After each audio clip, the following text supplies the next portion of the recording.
You're fine. You're fine. I'm hurrying. It's just a workshop. So Jenny, if you want to go ahead and take roll. Councilmember Thorson? Councilmember Peterson? Councilmember Wong? Here. Councilmember Cole? Here. Mayor Furlong? Here. Quorum is present. A motion to adopt the agenda? Moved by Councilmember Peterson, Second. second by Councilmember Wong. Any discussion? Not all those in favor signify by saying aye. Aye. Opposed? Agenda is adopted, and we have 4 topics for tonight. And I'll turn it over to City Manager Frandl. Thank you, Mayor. First topic up is the water storage siting study. We have Morgan here from WSB to speak to us about that. Thank you, Brian. Thank Welcome, you. Morgan. Thank you, Mr. Mayor, members of the council. So this workshop item before you here tonight is something that has been discussed off and on in terms of an update for council. The water storage siting study, which is in your packet in totality, so the full technical document is there. And we don't need to get into all the details, but I'm here to just provide a brief overview. I have a technical expert here, someone who actually has expertise in water storage towers and design and a lot of the analysis that goes into what is in the report. His name is Arsenio Puga with WSB and Associates.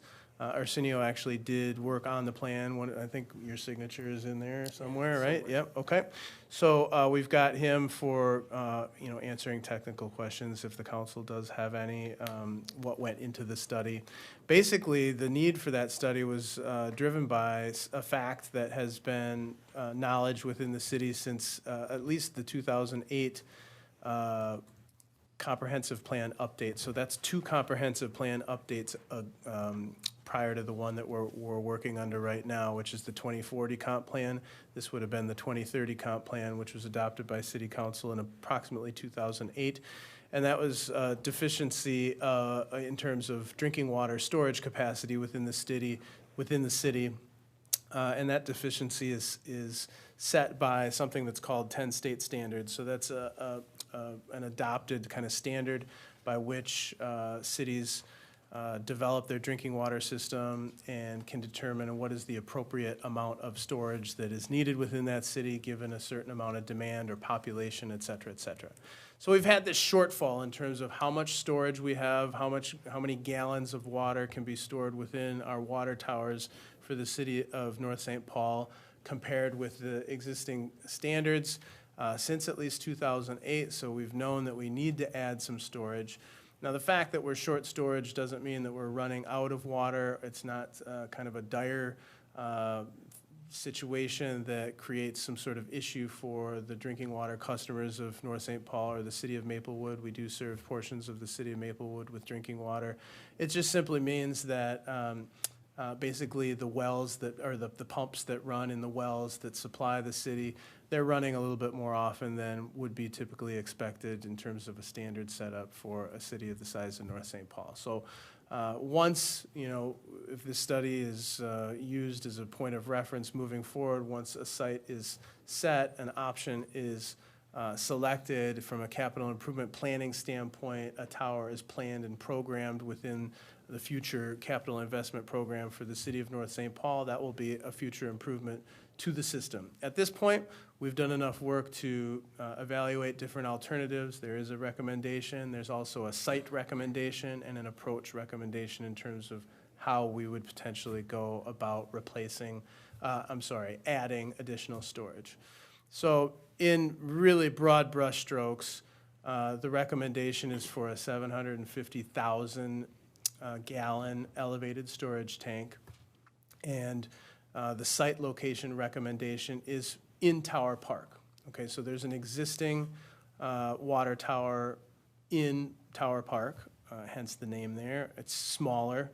And basically the recommendation in terms of how to add storage is to leave the existing tower online, construct this new tower at 750,000 gallon capacity, and then take the old one offline, whereas in another situation you might be having to take that out of commission and then put it up. So we have some ability to kind of work within the existing footprint of Tower Park.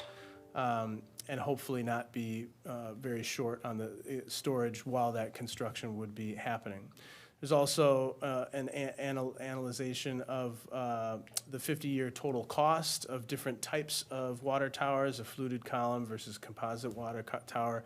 The recommendation is basically for the least expensive 50-year total cost, which is not just the design and engineering that goes into it, also the construction, but also the ongoing operations and maintenance. So every so many years, different types of materials need to be recoated, rehabilitated.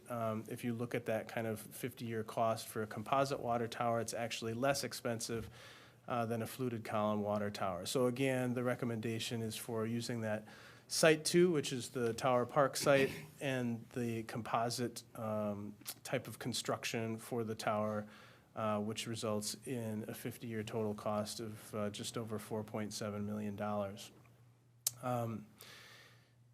So those are the broad brush strokes. Do you have anything that you'd like to maybe just add before we go to questions, Ursi? No, that was a pretty good summary. The only thing is, the main reason why the composite water tower and the fluted water towers vary so much in cost, even though we're building the same size water tower, is because typically a fluted column water tower uses about 2.5 times more steel than a composite. A composite water tower is, a lot of it, it's just concrete. So when it comes to rehabilitating that tower, with the fluted column, which has basically everything is made of steel, you're rehabbing the entire thing. So you're sandblasting, recoating, painting everything, versus the composite, you know, I would say 80% of it is concrete that you don't touch. So you just touch that 20% of steel. And that's why if you look at the table that's in the report, the numbers are quite significant between the two types of towers, even though they're the same size. So it's kind of the reasoning behind that. So yeah, typical standard practice to recoat or rehabilitate a steel tower would be every 15 years, 20 years? 15, 20, yeah. 15, 20, and with a composite, is it the same cycle? You're just, This- you have to do less. The steel is the same, it's 15, 20. You're just doing 20% of the tower versus 100% of the tower, basically. So your maintenance costs are significantly lower. Yeah, and you might ask yourself, well, why aren't there more composite towers out there, you know, right? Because if they're cheaper to build and they're cheaper to maintain, right? But it's more of a newer style of water tower. A lot of the older ones have been steel, whether they're multi-legs like the one you guys have, or a single column with a tank on top.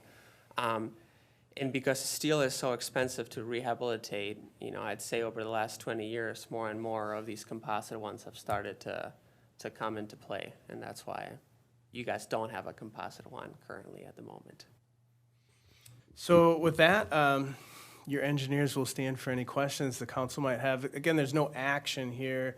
You know, a potential next step, I guess, would be to fold this into a future capital improvement planning efforts to pick a year. Oh, we should mention that staff did add this tower as a potential future placeholder within the state's drinking water revolving fund project priority list, so that in the future we could potentially take advantage of either state revolving low-interest loan funds, or now with the federal infrastructure package that is starting to be finalized now, what we're hearing through others is that the state of Minnesota anyway, is going to be using the drinking water and clean water revolving fund programs, existing programs as they are, to help deliver some of those federal dollars as they come down through into the state of Minnesota. So again, we're on this project priority list for a future water tower in the city of North St. Paul. We're on that list. There's another couple steps to go through if we are going to take advantage of funding opportunities, and there's no obligation to use those funds, but we simply have reserved the opportunity to do that when we get to that point. And I think there might be a little bit of a window time frame. Yeah, so that's something big I wanted to emphasize. So the fact that your project is listed on this drinking water revolving fund, it doesn't mean that you have to request the funds to do the project. A lot of communities request funds and then the project falls through because of many reasons, and the project, it's not built, it doesn't get built or designed or anything. So they give you a 5-year window from the time you apply to the time you want to request the funds. So essentially what happens is you send in an application, which you already did. It's like, you know, a couple-page application.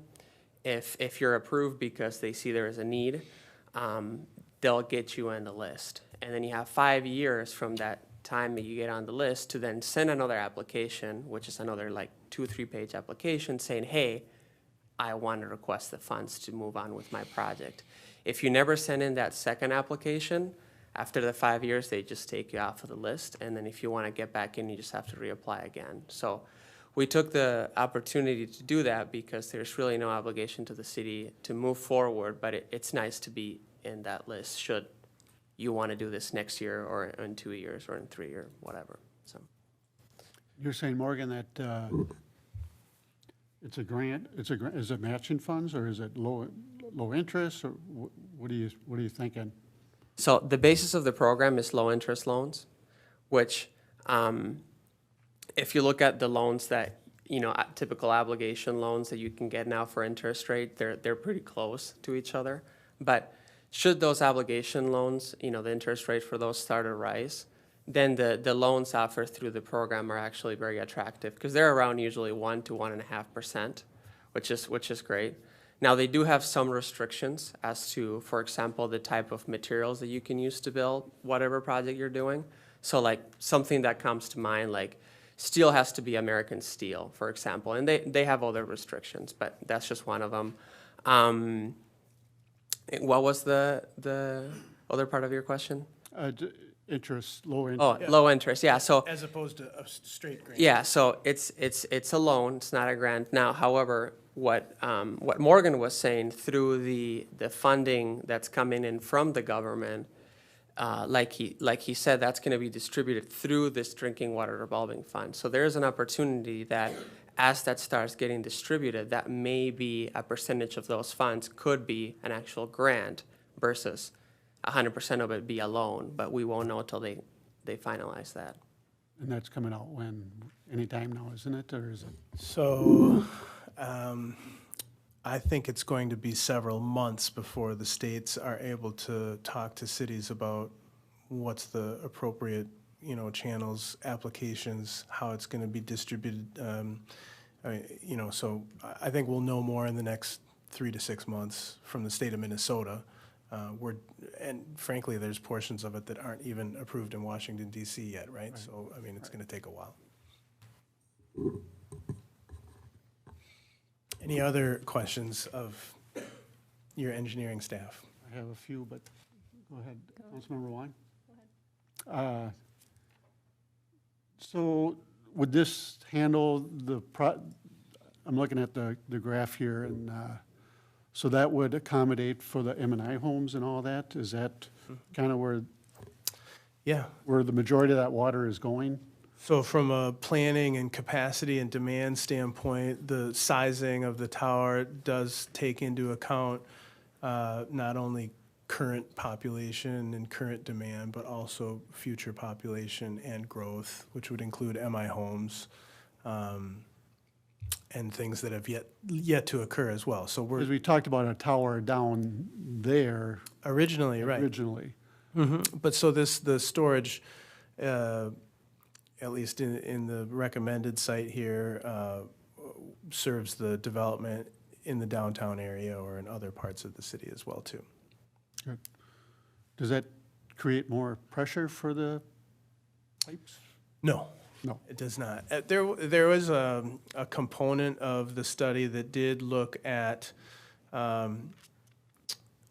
the variation in pressures throughout the city and the drinking water network. So in the northern parts of the city, we have some lower pressure areas.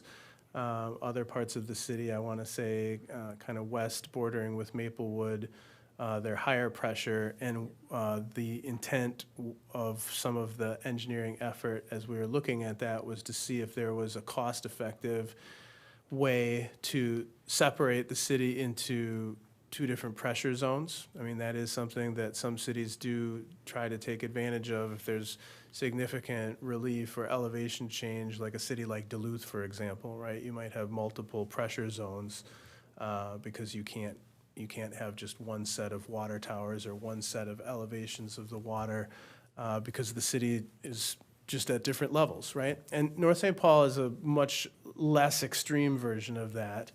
Everything that we have fits within standards, so our lowest pressure areas are within tolerances for a low pressure city system. Our high pressure areas are within tolerance for a high pressure system. We don't need any pressure booster pumps or pressure reducing valves for other customers. Some cities do need to look at those types of things. But what we wanted to look at is, again, is there a cost-effective infrastructure improvement that can happen within the city or be planned within the city to try to break things into pieces? We did look at it, and not every feasibility study says, yes, this is feasible. What we found is that it was not cost-effective to try to start separating the city into two separate pieces, right? Because it does function. There is low pressure and high pressure, and it is very costly to make these types of things, make these improvements where you're digging into streets and basically dividing something that was already planned to be one zone into two different zones, and you need to provide interfaces between those two zones from a pressure standpoint. So hopefully I'm explaining that well enough, but basically the result of looking at that was that it's recommended to stick with the pressure system that we have right now. And just to add one thing, so what Morgan's talking about, it's Appendix D of this memo, that it kind of came about to be its own study, but it ended up being included as an appendix to this one. So if you want to read more into that, that's Appendix D of this memo. So. One last question is, so we do have some litigation that's out in regards to White Bear, you know, in regards to groundwater. If that was the case and we had to go to groundwater, would that would totally change this whole plan? So there's too many unknowns for myself or anyone, I think, to comment on that right now. Speculatively speaking, if the city of North St. Paul moved away from a groundwater drinking water source and towards a surface water Yeah, so. drinking water source, there still may be a need for the city to own and operate its own water main pipes and water distribution system and fire hydrants, and water towers is another component, right, of a water distribution system. So I think what you're asking is if, because of the White Bear Lake situation, if the city of North St. Paul moves away from groundwater, do we still need to build a tower to address this shortfall in terms of storage capacity? I don't have that crystal ball, but it's very likely that the city will still have a system that it needs to maintain regardless of the source of water. And even if one of the other things that was talked about was a connection to St. Paul Regional Water, which the city of Maplewood uses right next door, St. Paul Regional Water is not, at least at this time, and we've met with them to have this discussion with them to understand, they are not in the business of owning and operating networks, like taking over water towers or taking over the city of North St. Paul's water main pipes. In theory, if that transition were to occur because of the White Bear Lake situation, they might be a wholesale water supplier to the city of North St. Paul. But again, we still have to address our own water main breaks. We have to have our own water towers and our own infrastructure. So again, that's a situation that could feasibly happen where we shift away from groundwater, but we still need to build a water tower to address our shortfall in storage. Any questions, other questions for Councilmember Thorson? What's the current rehab schedule for that Tower Park water tower, you know? I think the next 4 or 5 years.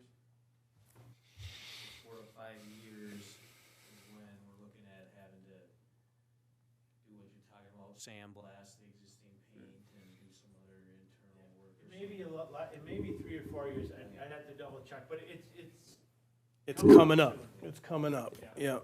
So that would probably be the time frame that we'd be looking at to get this involved. Absolutely, yeah. And I like the idea of being able to construct it on site where we're not having to take could happen, assuming in that case Murphy's Law, we go through a drought and then everyone would be using excess water and then we have issues, but the idea that we can construct it in an existing site. I imagine too that this would be much taller than the existing water tower. So it wouldn't be any taller. It would be large. It would be wider, because the way you can control the water pressure in a system is by elevating your water tower, right? Well, if we build a tower whose tank is higher than the existing tower, all of a sudden we're raising the pressures in the system, and we don't want to do that, right? So the top of the tank is going to sit at the exact same level of the existing tank. It's just going to be wider to be able to hold more water in it. Does that make sense? This really reminds me of my physics classes, or Yeah. whatever classes that Pretty was. simple chemistry terms, or but- whatever. Water comes squirting out of the hose when Yeah. you raise it up out Exactly. of the. yeah. Exactly. So, yeah. Councilmember Thorson. Just the reason I mention that is because in seeing some of these composite towers, I guess just from driving by, they appear to be taller. Maybe some of them are, but that one in Tower Park, I think it's just designed differently and it has different aesthetics to the park that's there in the neighborhood. So I'm sure we're gonna have to do some notification of the neighborhood and let them know what the plan is and where it's gonna be located, what it's gonna look like, and get input. Yeah, when we get to like, if we do kind of put this into a year placeholder for a specific year, I think, we'd need to go back 2 years prior to that, and we'd want to start engaging with the people that live around there. We have the ability to kind of create a 3D mock-up so people can see what the new one would look like sitting where it would sit when the old one is gone. So we can, manage some people's expectations who live around there, what it would look like. We can have, I've done this in other cities before, we're gonna have some good discussions about color, logo, which way do the logos face, right? I mean, people like to get into that and have some ownership with those kind of conversations. So we'd probably want to start on some of that, and that would also inform some of the design effort, I guess, in terms of putting together the bid documents for what would actually ultimately build it, 2 years after we would start. I think that's probably about the right timeframe. Yeah, and what Morgan was saying about doing the 3D models and stuff, we can put different types of logos in, and actually our visualization department, and this is just a project that I just did, of a different water tower, they were able to do like a 8 a.m. to 8 p.m. kind of fast track as the sun is changing, how you can see the water tower and stuff like that. So we can do many things to try to communicate with the public, whatever it is we're trying to do. So, but I agree with the 2-year timeline. Yeah. Yeah. So I think it'll be a part of staff's future revisions or discussions on future CIPs that you'll look at in terms of what's the right year and how does that fit with the existing maintenance program. And I think what we've talked about here is all really good stuff. I think we agree with what you guys are saying. And If we were to get grants, if they yeah, become we available, would we'd want have to, automate if we a can little get sooner parts than of it later built for than- free, absolutely. I got one question for you. Yeah. I'm still confused in regards to if we're at groundwater and we go to surface water. So surface water, to me, you're getting it out of probably a different municipality, because we're not creating our own surface water. This would come from probably our neighboring cities. And if we were to go to surface water, or had to go to surface water, you would not use your water towers anymore. Yeah, go ahead.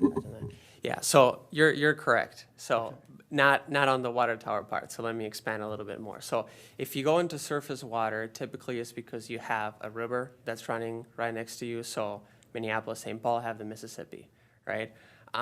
You guys don't, right? So the option would be to, like Morgan said, purchase water on a wholesale basis, which a lot of communities in the Twin Cities do off of, possibly St. Paul regional water, right? So that's kind of a hypothetical scenario. What typically in these contracts, the way they're set up is that, yes, we'll provide you the water and this is how much we're going to charge you for the water, but you need to take care of your infrastructure. So you guys would still have your water rates like you do today, because you still need to cover water main breaks and water main replacements and water tower rehabs and stuff. In addition to that, So we are still using the water towers. correct, So we're storing the water in the water towers, not from the ground, but from the surface. from the surface, Got it. correct, yeah.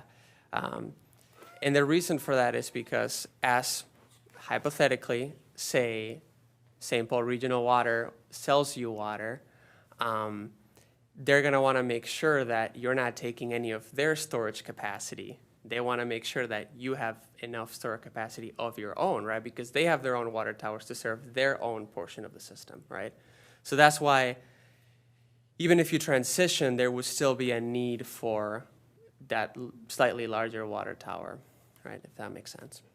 And that makes sense now, because I know St. Paul they've gotten rid of a lot of the water towers, but they are the source. Like Highland Park, haven't they gotten rid of water towers, or they still use those? I don't think so. I thought they decommissioned, I think if they're. or maybe it's the old water tower they decommissioned. I think if they're decommissioning, the storage is something that is dictated by still have the population water and demand, right? So they might get rid of one, but they might rebuild another one and make it bigger than it was before to try to keep that storage number the same, which is similar to what we're talking about here. We're replacing a smaller tower with one bigger tower rather than just building a Got it. third one somewhere Makes sense. else, which saves on property acquisition and I guess property impact too. We're proposing a tower pretty much where there has been one all along. One other question and comment. Wasn't some of the CARES Act money, this was an allowable use for that, is to invest in your water infrastructure and things like that? Yeah, that's my understanding, correct. And then just, my personal belief on this White Bear Lake lawsuit, I mean, I think the likelihood of us having to switch to surface water, being ordered to do that is low. But even if we did, there'd be another lawsuit to counter that would take, probably just as long, if not longer, than this lawsuit's taken, which is getting close to a decade. So, I mean, obviously, we want to be mindful of that, but I don't envision us having to switch over to surface water anytime soon. Oh, no. And that also doesn't negate the fact that we still need to have storage capacity, so we still are gonna have to deal with this one way or the other. Okay. Anything else on water towers? Did you need any other Nothing further, information Your from Honor. us, or I'm sorry? did you need anything else from us? No, like I said, I think staff then will have some conversations over the next year to figure out where this might fit in a future CIP update for you to consider. Yep. Okay. Is there any other questions, water towers? If not, Just comment that perhaps the Arts and Culture Commission, in addition to planning, would like to see a little design. Yeah, I think they'd be interested in that. Maybe that's a future agenda item for that commission, knowing that that's an opportunity. It doesn't have to be a logo or the name of the city, right? It could be anything. Yeah, could be anything. Like a snowman?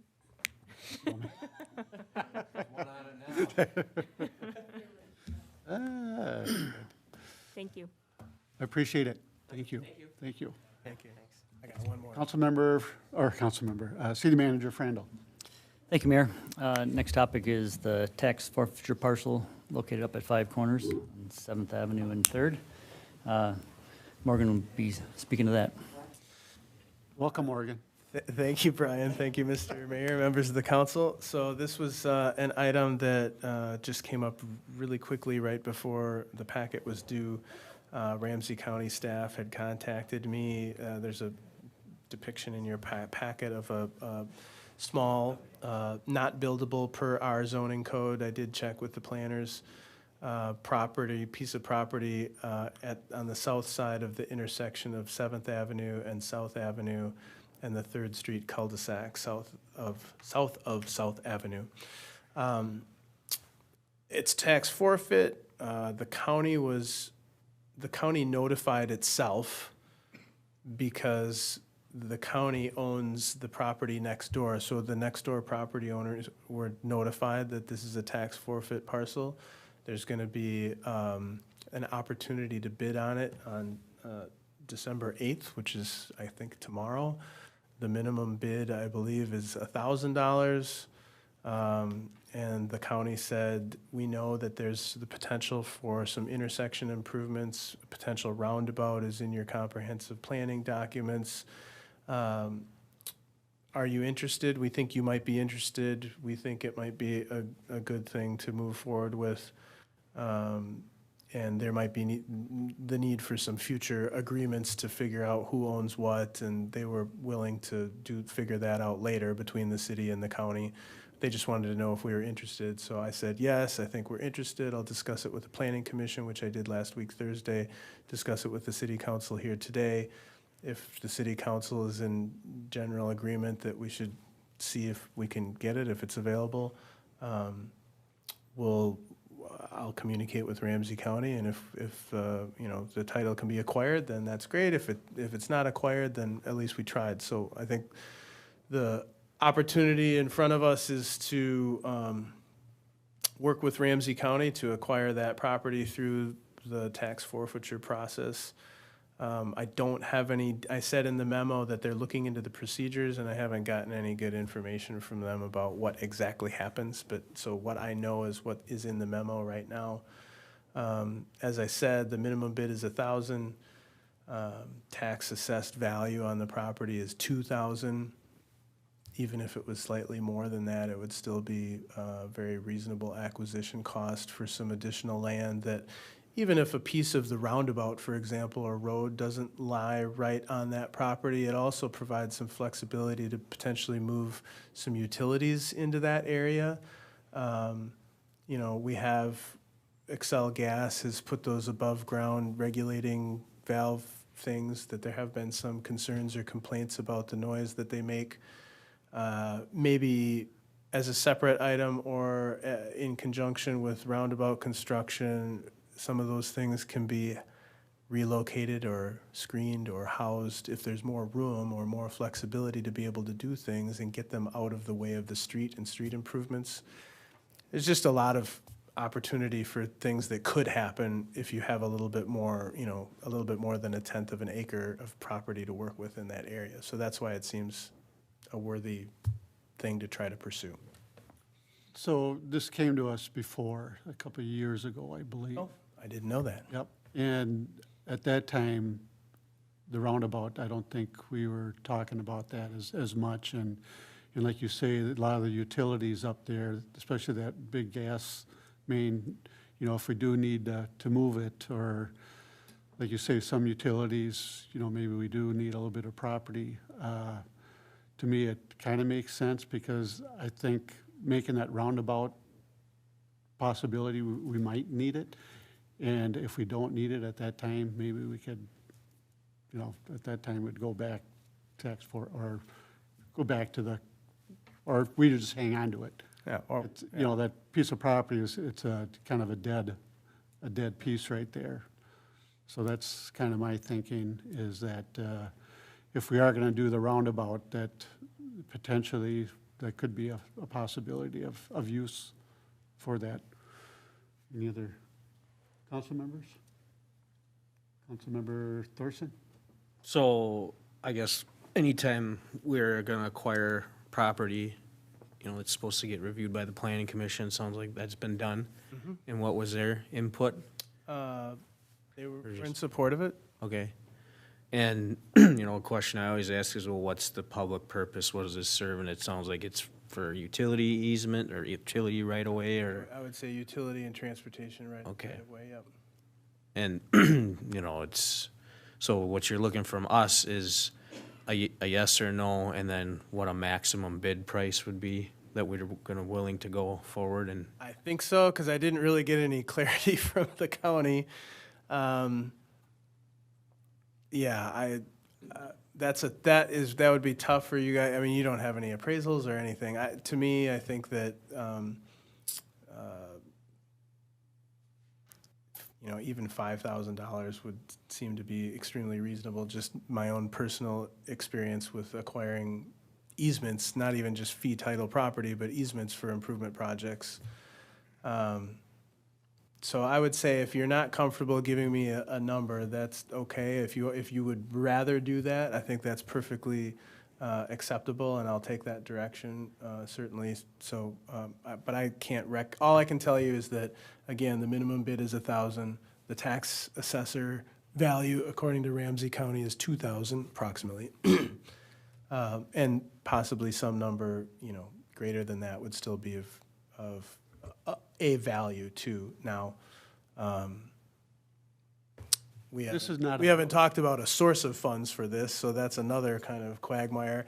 What Ramsey County has said is that they are perfectly fine working out the details with the city later as a separate process. We don't need to, pay them now or supply that bid. That's my understanding. They're willing to try to handle this on their own because they do own the adjacent property. They also own right-of-way immediately adjacent, meaning South Avenue is a county road. So I don't think you need to give me direction on a max price. What's the adjacent property? Is that 17? It's Lot 1, which is a triangle, which actually the 3rd Street cul-de-sac sits on top of right now. So they own the property that our City Street cul-de-sac is on top of, which is an interesting situation. I'm not too sure how that occurred. I'm looking at numbers here. I look at 17, and then there's a 60. I don't know if that's the same, what you're looking at? Are you looking at the map in the packet on the second page 2 of the staff memo? Yes. So the red numbers are the lot numbers. So looking at the 3rd Street cul-de-sac. Oh, 1, So okay. lot 1. number 1 is currently owned by Ramsey County. Lot number 2, which is highlighted in red, is what we're currently talking about. And then lots 3, 4, 5, that's privately held property to the west, to the southwest. And does Lot 1 covers that whole street? Well, about a third of the cul-de-sac circle. Are you seeing it? It's a small triangle. Just that little piece there. Yep. Sides. It runs from this corner to this corner. So could I ask a clarification question? Mm-hmm. So this property that's highlighted in red currently is not owned by the county? Correct. It's owned by It the, says on this, it says owner name, State of Minnesota Trust exempt Ramsey County tax forfeiture land. correct. So that just means it's privately owned right now and it's going into tax forfeiture. Correct. And the I county. think it's no longer privately owned. I think it's in tax forfeiture. And the options are to provide the first right of refusal of purchase to the adjacent property owner. Okay, so that's why Ramsey County is reaching out to us. They're saying, hey, if we buy this, would you be interested in potentially acquiring it? Okay. It probably So- sits in a portfolio. So we don't need to give you, yes, and, $2,000 is the max bid. That's not. I think they would have told me that's what we need. Because my concern would be that if the neighbor's interested and all of a sudden he's getting in a bidding war with the city, why would we, other than, the points you've made, because then we're taking on the responsibility to maintain the property and if it doesn't ever, if nothing comes of this to move the existing pipes from Excel or to incorporate the roundabout, now we've got another piece of land that's not really buildable that we're responsible to maintain when potentially the neighbor might want it. So I guess, I'm personally okay with, giving Ramsey County the nod that we might be interested, but I guess we'll see how the bid goes, because maybe if they don't even get it, then it's kind of moot point. Is this a buildable lot? No. It is not buildable Okay. by zoning code. Everybody all comfortable with that? Yeah, I am. I used to work down there, so I kind of know how it works. It's an auction and, whatever. But, yeah, I'd be willing to, more interested in it, obviously. I don't want to get anybody more. So we'll give you the green light, go ahead. Okay. Sounds good. Thank you, Mr. Mayor, members of the council. I'll provide a future update to you Okay. after the results of the bids are in. City Manager Randall. Thank you, Mayor. Next up for topic is 2022 municipal fee schedule and utility rate schedule. I think before we jump into that, I'd like to just acknowledge Dan a little bit here. He came here new to the city, been here a few months. He's been dealing with several different software programs that we have. We jumped right into the budgets. He's done a great job. I've never seen him without a smile on his face. He's just really done well, and I just would like to acknowledge that, and I really appreciate it. We know how difficult a position it was jumping in too, because it's, like you say, you jump into a budget cycle, thank you. You are doing a great job. With that, I will turn it over to our finance director to discuss the fees. Thank you very much, and words, interim city manager, Brian. And thank you, mayor and council members. It is the city council's responsibility to establish fees and rates for permits, licenses, and services that are provided by the city of North St. Paul. Annually, the city staff reviews those rates, makes some recommendations and suggestions of making adjustments to those rates and fees. This is the proposed fee schedule and utility rate schedule, and there are some increases that are there. My understanding is that there has been no increases for the past 4 years. There's three things that this municipal schedule and utility rate schedule accomplishes. First of all, I want to give a lot of kudos to many staff members in the city for collaborating on trying to get this done and making suggestions and looking at costs that are associated with the different fees that are established in this document. And I actually, on the community development side, Cynthia did a tremendous job, Jill, Lisa. We had the police department that actually had some rates that were never even incorporated within this document in the past. And so Phil, our chief of police, brought those to our attention, so we incorporated those. Carrie's been absolutely instrumental on this document. And then we've had, in the finance, Barb and Jackie helping out with determining some of the rates and the impacts that those rates would end up having to the residents. And so there's three accomplishments that the rates do, and it's trying to make consistent rates. There were some rates that were, on the permitting sides where there were 60, 65.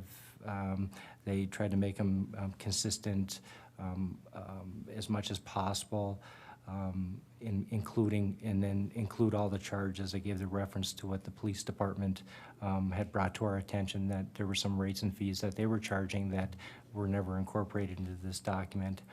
And then the second, there's a kind of a universal increase in the technology fee from currently at $10 to $15.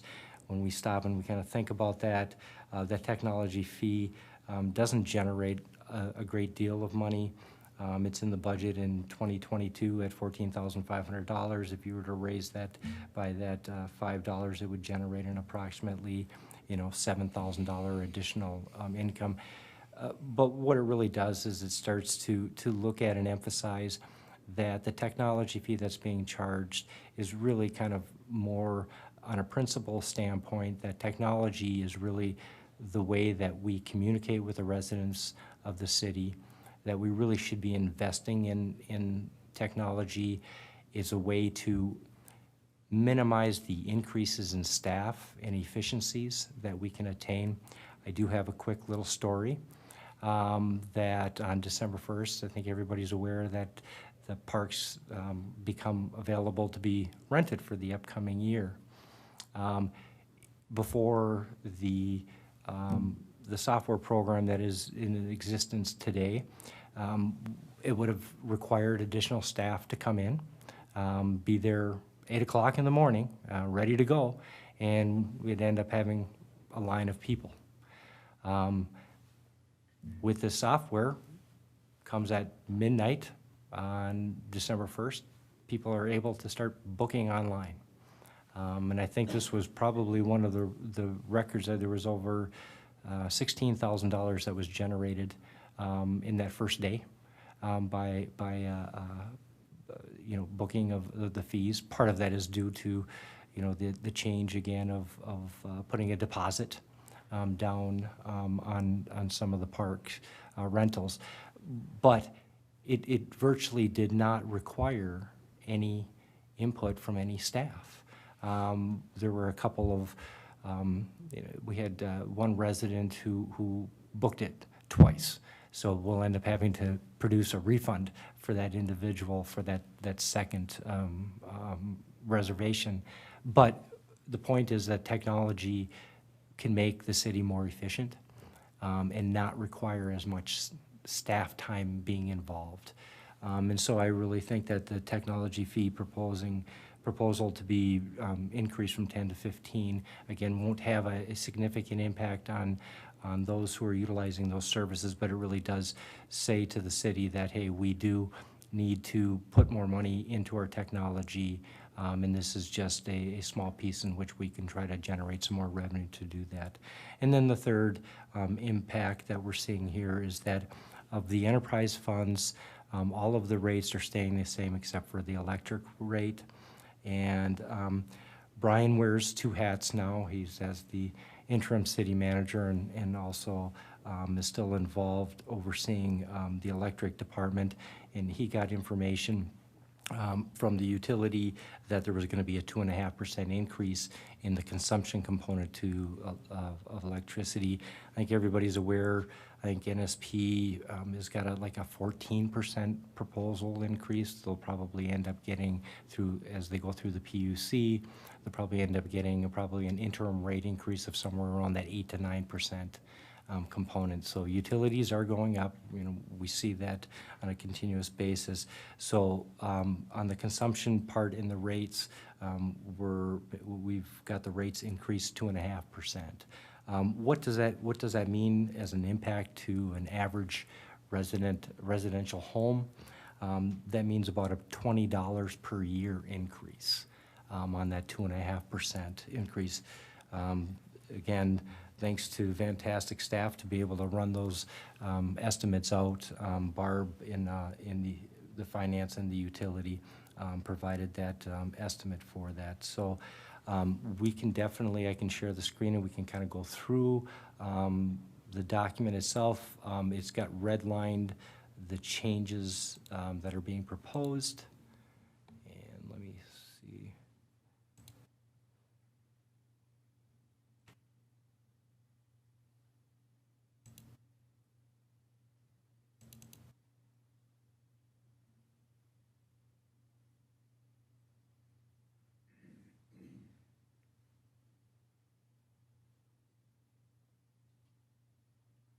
I think in the opening pages, all you're going to see is number changes to make sure that they're matched up, and I think I've got them all correct now.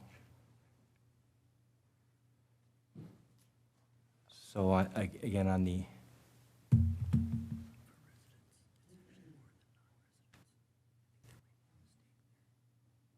and we can definitely catch on that one. On animal fees, there was a change in the technology fee from that $10 to the $15. Building permits, pretty much everything on this page number 2 stayed the same, with the exception again of the technology fee changing from $10 to $15, and also an additional note that says no refunds issued for permits under $45 before the technology fee is applied.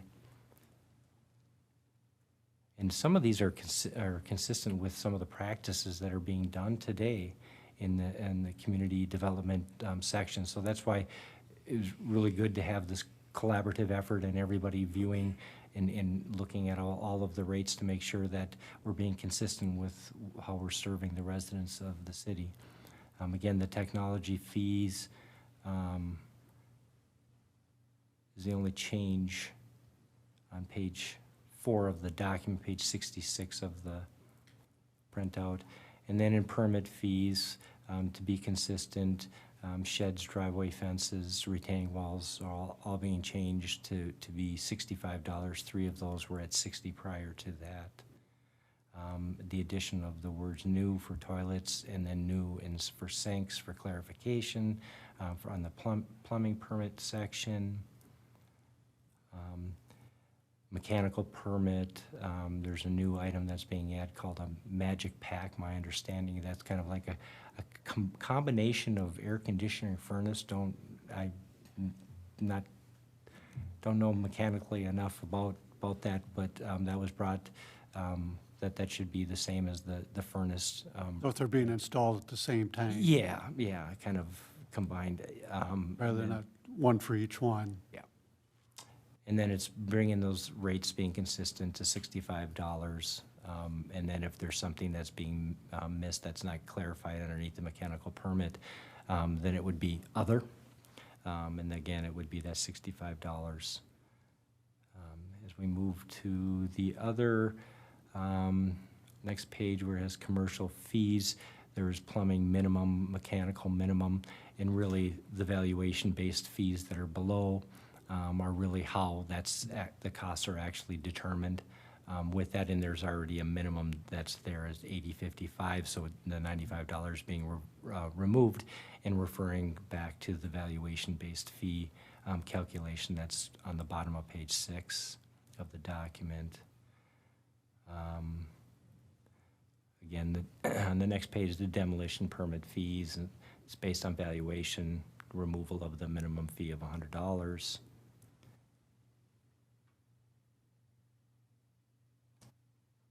And then there's an add cell tower permit, city permit fee, $12.50 plus the tech fee. Again, just after page 8, going on to 9, the technology fees changing. You're going to see that consistent through the document. It's been changed from the 10 to the 15.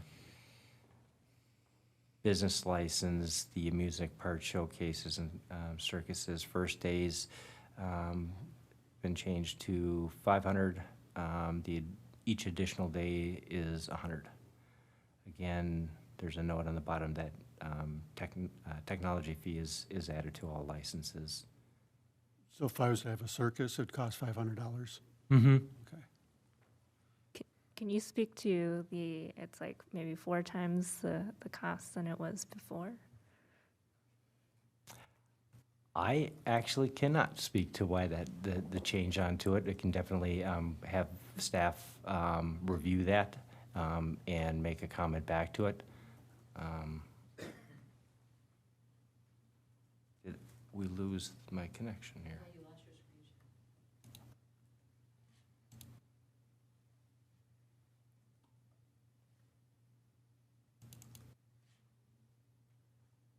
So again, this fee is done by ordinance, so there still will be a final approval that will be necessary in early January, so I definitely will get an answer at that final approval.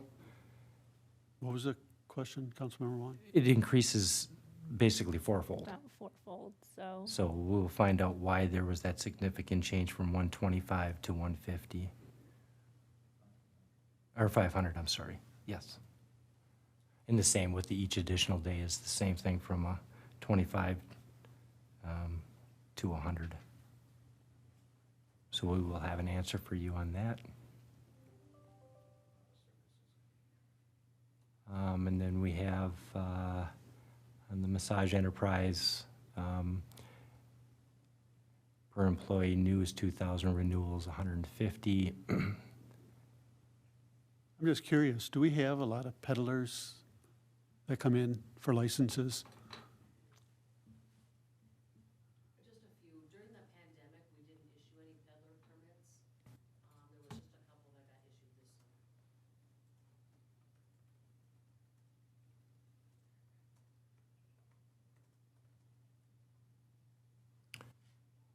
And then on the next page, contractor license, General contractor from 80 to 70. No fee for licensed plumber from 60 to 70. Again, to make the things consistent. On the electrical charges for installation of electric service was an add of $6 per foot for frost charges. And then on the lighting service governmental units, each one of the 100 watt, 250 watt, 400 watt was changed, increased by 50 cents. The word minimum was added to other electrical charges underneath the commercial and industrial for deposits. And then solar service application was added at $100. Equipment charges all stayed the same. Fire department fees all stay the same. Again, adding that technology fee. And then just removal of the $1 to $500, and then changing the next one from being 1 to 2,000. A little bit more clarification. It still means the same. You're going to pay that $28.05 for the first $500. It's already written in there, so it was kind of redundant. There's an ad plan review fee of 65% of the valuation for both residential commercial projects. And then there's fire department lock boxes that have been added to the rate sheet, which have currently been being charged. Again, on the miscellaneous fees, there's an technology fee. In addition, on the Buckthorn Polar Deposit 5-day rental was added $100, and then clarification for deposit/build if not returned in 30 days. And there may be, Brian just brought to my attention on these parks and recreation fees. These were what were approved earlier this year. We need to make a clarification. He brought, because obviously you can see that on Casey Lake, the resident versus non-resident, resident's actually higher than the non-resident. I don't think that that's correct, so we'll end up having to make sure that we get that corrected before it actually gets published.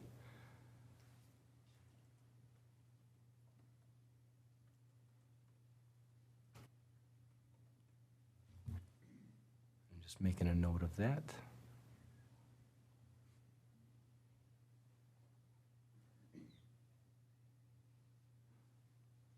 And then the rest of the rates should be what was approved by the Parks Commission and the City Council earlier this year. They're just being incorporated into this document. Planning and zoning fees all stay the same, except for the variance request from residential, changing from $200 to $250 on the application fee.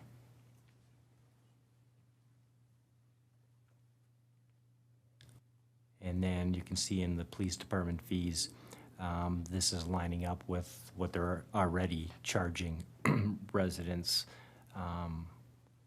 today, and incorporating some other fees that they have for color digital photos, 911 audio file, 911 transcript, squad video, body worn camera, and their fees are there. And then there's been a change to put in the police officer at, it was at actual, and our police chief has kind of looked at what the average cost with benefits, of officers, and so has inserted in there $90 per hour, which also incorporates the use of the vehicle, and $150 on holidays. And then underneath the public work fees, the public street improvements, since the city is no longer at this point in time doing assessments, we're just removing those fees off of the document. Quick question on the police department photograph. Is that for, can you do like passport, or is it, if you get arrested and you get a picture, or is it, do people come in and get a picture taken for their?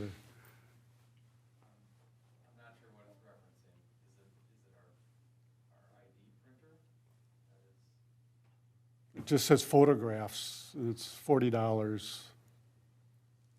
Unless it's, I think Maybe if- all of these charges are more related to if there's a police incident. that's, and, okay. Yeah, Okay. you're requiring there's a colored. An digital accident or photo- something. Yes, You correct. can request a picture or whatever. It's not your picture, $40 for the chief, or, $5 wouldn't be enough for Yeah. that. If it's autographed, then it's worth quite a bit more. looking for the police calendar here. Yeah. I have a question on that public works fees there. I mean, the council voted back in 2019, I think it was, because of the 2020 street project to do away with that. And I thought that year we removed all this from the fee schedule. Are you saying that this just continued on? Okay, so now we're officially scrubbing it from the fee schedule, even though action was taken in 2019 to. Correct. And that's where part of what was being accomplished was to kind of clean it up and make sure that things were more consistent and that we were hopefully getting all of the charges at the city. So we had one consistent document that we could publish. And that was actually, and that's where, again, a lot of staff involvement to make sure that we were being consistent.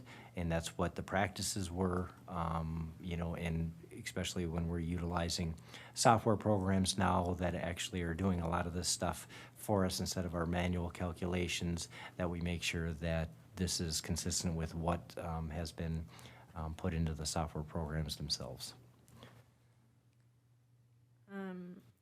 In regards to the police department fees, under squad, the last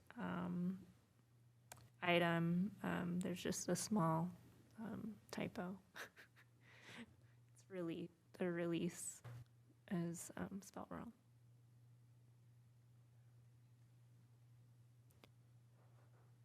Yes, it is. Sorry, just a small little thing there. That will be corrected.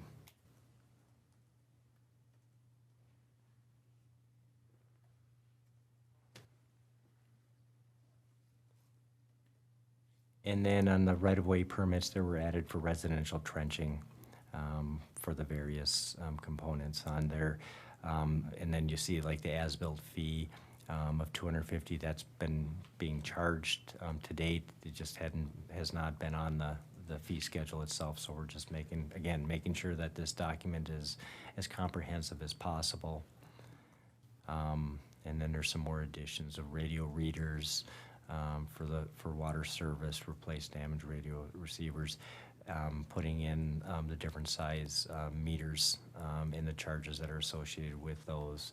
Again, incorporating charges that are already out there, but just have not been into this and fully adopted by the city council in the same document.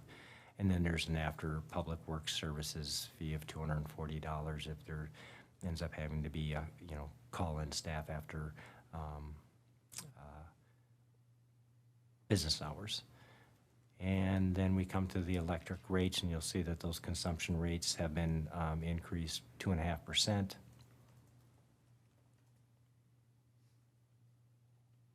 Garbage rates stay the same. Surface water rates stay the same. Wastewater rates stay the same. Water rates, there was just a typo that had been in the document on the Maplewood Water Service. It was listed as 2108. It really should be 1207. So that's being corrected. And then down below it was at 1208. It should be 1207. And there was a 7 that was missing on the last digit in that decimal. And that is all of the changes for that are incorporated into the municipal fee schedule and utility rate schedule. And any questions, thoughts, concerns? Councilman, or comments? Well, I mean, I think some of this ties into the discussion we're going to have in the enterprise fund, so I guess I'll just wait to comment at that point. I would like to state, though, that I'm against the continuation of the streetlight fee. I understand we've had discussion about that in the past, and I understand where electric department is saying there's a reason for the fee. I just think that it adds complexity to the billing, and that, you know, that fee should just be representative in the rate that we charge. You know, we're kind of late in the game here to have a discussion about that kind of stuff. It's December 7th, and we're looking to approve this, but I, you know, hope that maybe once the new city manager's on board, we can have continued discussion about simplifying the bill and looking at something like that, getting rid of it. And I would agree that, you know, the new city manager coming in, taking a look at it, all this. So, In terms of the garbage rates, I see that the recycling rates are consistent, and you can all help me, but yeah, they're all consistent regardless of the volume. I would think that we would want to incentivize our residents to recycle more. And perhaps there's more context to it. But just something for us to think about as we look at new rates is how to incentivize our residents to recycle more. So are you saying look at reducing the rate to help encourage more recycling? Yeah, and maybe perhaps in, you know, when you reduce your garbage waste, you might recycle more. So kind of how does that work in tandem with the garbage rates? Just something for us to consider. Thank you. Well, Councilmember Wong, you make a very good point. I mean, part of, I think, the next level that needs to be looked at is when you're looking at any types of rates, what is your overall strategic approach? What are you trying to accomplish? The same type of thing can go from energy consumption, where, you know, your rate structure can, you know, promote people to be more conservative, either that or there's a higher rate that gets established to some degree. But we also have to balance it between looking at what is a reasonable or average consumption, and really it's in certain ways the structure then ends up penalizing those who are above and beyond that norm, and to kind of hopefully force in a way, you know, conservation initiatives within the city itself. So yeah, very, very good point.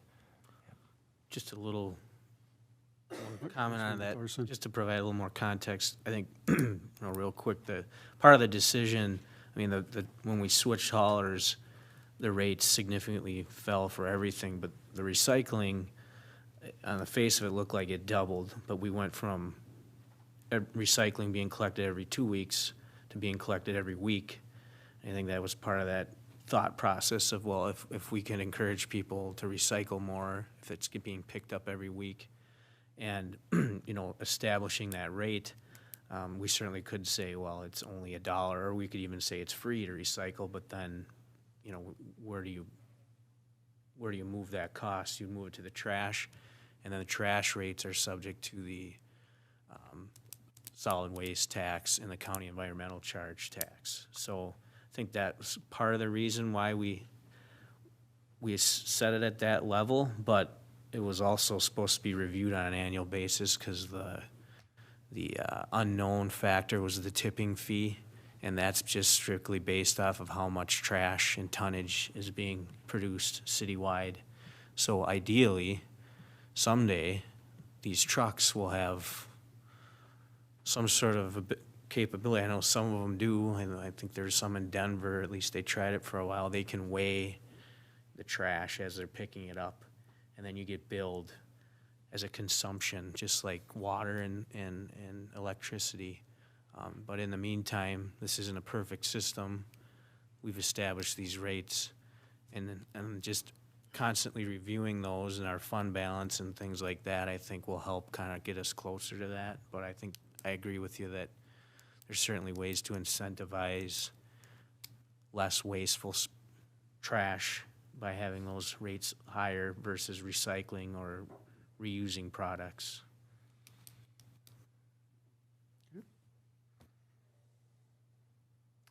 So if there's no other questions or comments, there's some revisions that will be made. We'll get an answer for January on the amusement. We'll take care of release, correctly spelled out. Make sure that the park building rates, residential, non-residential, are accurate before it actually gets published out. And then there's, in the future, looking at streetlight fees and recycling fees and so forth. And I think that there needs to be, with the new city manager, looking at the whole fee structure and so forth. But again, very encouraged by the collaboration from staff around the city and helping put together this document for your review and consideration. Okay. I think you might want to just jump right into the enterprise funds then. And in the enterprise funds, you have seen all of the budgets, and were provided already in the past, the line items. The only thing that has changed since your past review, obviously, was increase in expenditures and an increase in revenues on the electrical side due to the 2.5% increase on the consumption side to it. What I would like to pull up is to a question that has been raised on a number of occasions, is really the discussion on fund balance. And I was really hoping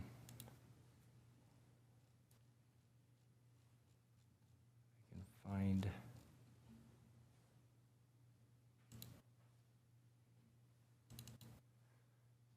I handed out a document.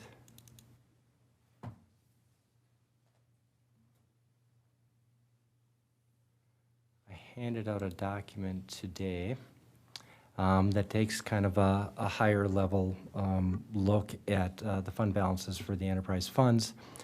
Again, we have Baker and Tilly working on those fund balances. Yeah, that's it. So you'll also see it on the screen. And so going back to the last audited year, which is for the fiscal year that ended December 31st of 2020,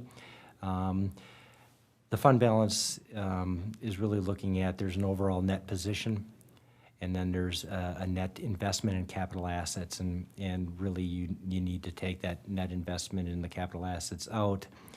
Basically, that's where on an annual basis, it'll be, if you were to purchase no other capital assets, that would eventually be depleted. It's actually your depreciation expense.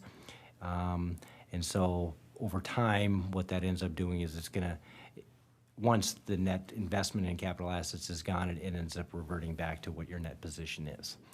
So for right now, I've taken it out in the illustration here to show you what your fund balance is of unrestricted as of December 31st of 2020. And then looking at it purely from a budgetary standpoint, in the budget that was approved by the City Council in 2021, and the budget that's being proposed to be adopted later this evening for the 2022, and then showing what an estimated fund balance, if everything was on budget, both expenditure and revenues, what the fund balance would be as of the end of 2022. And you can see the fund balances are all very healthy, with the exception of fiber optics, and we've known that for a while, that's been in the negative, and it's slowly, probably take another 30 years for it to finally break to the break-even point, but you know, there is a plan that's in place to make that. So when we first look at a fund balance and we say, wow, our fund balances are fantastic, I want to caution everybody, because part of the reason for a fund balance in an enterprise fund is it's an ongoing concern. And what that means is that there's another year of business. There's another year of business, and it keeps on going and keeps on going. There's other needs that are there. Part of the needs that we've identified, and so what I've done is I have a different category down here that shows some additional changes to the fund balance that'll be coming up in time. One, we've adopted, and it'll be asked to be adopted one more time because there's another change to the CIP from 2022 to 2031. The 2022 amount's already included in the 2022 budget. So from 2023 to 2031, those are your expenditures that are going to come out of those respective funds for vehicle and equipment and utility infrastructure preservation. So right away, you're already starting to draw down that fund balance. There's already a plan that's out there that'll be incorporated into those annual budgets. And then there's two other components that I've got highlighted because those are part of what is going to be part of that Baker-Tilly and that what-if scenario that we're going to play out. And one is, what's the change in debt payments? If we were to bond no other money in our utilities, which we're already planning on doing in this upcoming in 2022, if, you know, those debt payments would drop if we were to issue no more debt and eventually be zero. If we have a plan that we're going to build additional infrastructural needs and we're going to be bonding, then we're going to add debt to that. So that number needs to be filled in there to what that cost is going to be. And then annual depreciation, like I've already said, I've just totally just added that back because over time, when everything's fully depreciated, that'll increase your unrestricted fund balance. And then the other unknown in there is the change in that position from an operating budget. So that's, again, that Baker-Tilly what-if scenario and tool will help us do. And what does that mean? We'll be able to look at, is there a need to adjust rates? We already know that cost of living will change our expenditure side to it. We'll see it in our salaries. We'll see it in our cost of goods sold. We'll see that continuously moving. We can put in escalators in there to make assumptions of whether it's a 2.5%, 3% escalation on those various components, and be able to determine layered in with what our capital expenditure plans are that are identified here to find out, are these fund balances really, really healthy, or are they not? Or does it require us to change our rates? Right now, just without those other two components, again, you can see that we're relatively healthy in our fund balance. Again, we need those other two planning tools. And that's where I always was kind of cautious, saying I didn't want to bring this information, until we had the tool totally set. But it's been asked on a number of occasions, and so there's nothing wrong with showing where we're at. But you can see the funds, you can see the water will dip down on a negative over the next 10 years based upon the information that's provided here. Obviously, that would be escalated to some degree when we start escalating our expenditures, because expenditures always go up. Again, whether it's personnel costs, whether it's the cost of goods that we're purchasing. So somewhere down there may be a look at how do we change our water rates. Electric is sitting pretty good at approximately 3.6 million. We've got surface water that's sitting very healthy at 3.8. We've got wastewater at 1.9. Again, we'll skip over fiber optics, but obviously the fund balance is going to get much better, in time. And then you can see solid waste that has virtually no capital expenditures, no other infrastructural things. So the fund balance didn't change, which is sitting at about $678,000 to date. That's where that recommendation to utilize that $650,000 of those funds was made earlier in the year, but then we've kind of pulled that back regarding the community center. So that's kind of where that component came from. As you can see, right now today, and at least for the near future, we're sitting actually very good in our enterprise funds. Again, that study, in that tool, that Baker Tilly, we will, as a group, and with the city manager, we will get into looking more in depth at our rates, at our expenditures, and as we develop our plans to the future. We've heard earlier tonight about the potential of another tower. There's could be some possibility of some additional funding sources.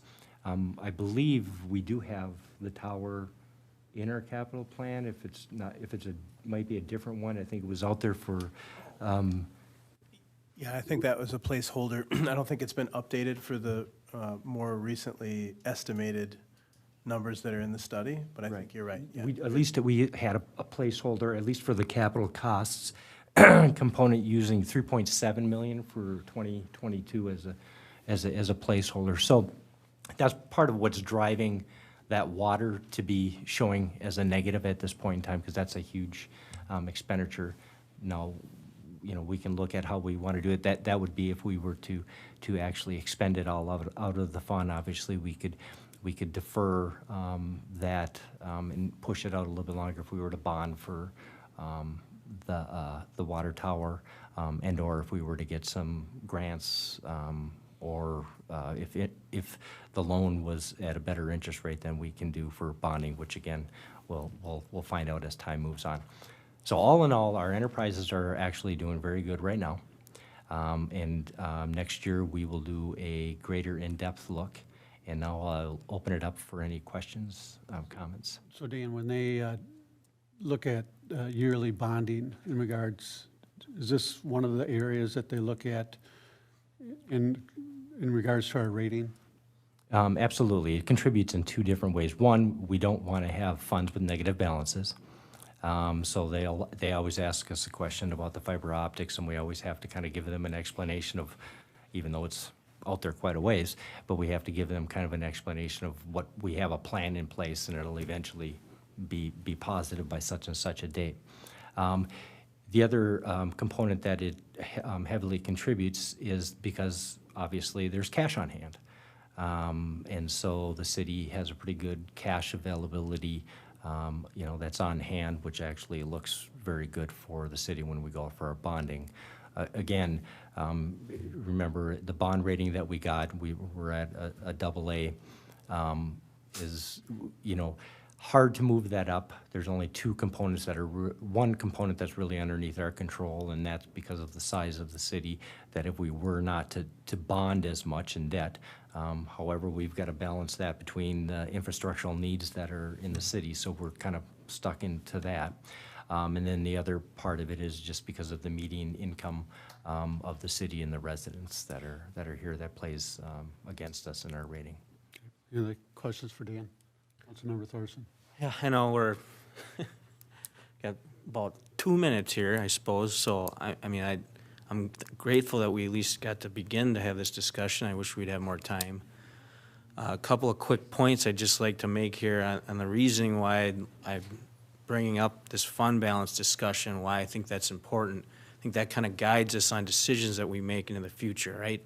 And I'm looking at it from a margin perspective. You know, like ideally, I would hope to see our enterprise funds, or at least our electric utility fund, kind of run like a co-op where, you know, we've got all the expenses, we know costs, we've got a set margin that we want to make, and then we determine our rates based off of how we performed on that.